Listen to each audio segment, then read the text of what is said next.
ഇന്നിപ്പോ ഒരാളുടെ വിവാഹത്തിന്റെ ചാനൽ വാർത്തയാണ്, ഭയങ്കര വാർത്ത. സ്വാതന്ത്ര്യ സമര സേനാനിയുടെ വിവാഹം കഴിഞ്ഞു എന്ന മട്ടിലാണ്. എന്നുവെച്ചാൽ ആ കാലത്ത് ജയിലിൽ കിടന്ന ഒരാള് അന്ന് എങ്ങനെ പത്രം വാർത്ത കൊടുക്കില്ല.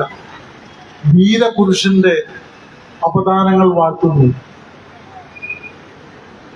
കുന്നോളം സ്റ്റേഷനില് പോലീസുകാര് ആളെ തല്ലാൻ പാടുന്ന വെച്ചാൽ തല്ലാൻ പാടില്ല. ഞങ്ങളുടെ നിലപാടതാണ്. ഈ കാലത്തുനിന്നല്ല, ഒരു കാലത്തും കസ്റ്റഡിയിൽ വാങ്ങുന്ന ആളുകളെ തല്ലാൻ പാടില്ല. അപ്പം ചാനലുകൾ, മാധ്യമങ്ങൾ, എന്തൊരു ചർച്ചയാണ്. ഇതോടെ നിൽക്കട്ടെ, ഞാൻ ചോദിക്കട്ടെ, ഈ മാധ്യമങ്ങൾ കമ്മ്യൂണിസ്റ്റുകാരെ നിർദ്ദയം വേട്ടയാടിയ ഘട്ടങ്ങളിൽ ഏതെങ്കിലും ഒരു ഘട്ടത്തിൽ ഇമ്മട്ടിൽ ഒരു ചർച്ച സംഘടിപ്പിച്ചിട്ടുണ്ടോ? അടിയന്തരാവസ്ഥയുടെ കറുത്ത നാളുകളിൽ ഈ നാട്ടിലെ പാവപ്പെട്ട മനുഷ്യനെ തല്ലിക്കൊന്നില്ലേ നിങ്ങൾ? ഈശ്വരവാര്യരുടെ മകൻ REC വിദ്യാർത്ഥിയായിരുന്ന രാജൻ ലോക്കപ്പിൽ കൊല ചെയ്യപ്പെട്ടില്ലേ?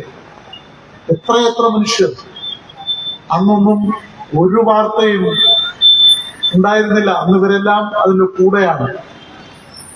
ജനാധിപത്യ വിരുദ്ധമായിട്ട് ചെയ്താൽ ഞങ്ങൾ എതിർക്കും എന്നിപ്പോ പറയുന്ന ആളുകൾ ഒരു ഘട്ടത്തിലും കമ്മ്യൂണിസ്റ്റുകാർക്കെതിരായിട്ട് നടന്ന പോലീസ് അതിക്രമത്തെ കുറിച്ച് മിണ്ടിയിട്ടില്ല.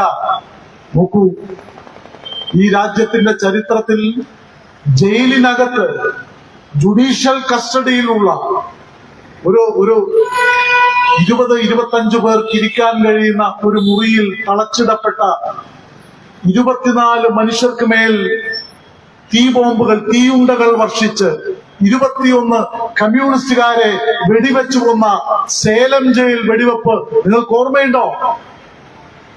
കോൺഗ്രസ് ഗവൺമെന്റിന്റെ കാലത്താണ്.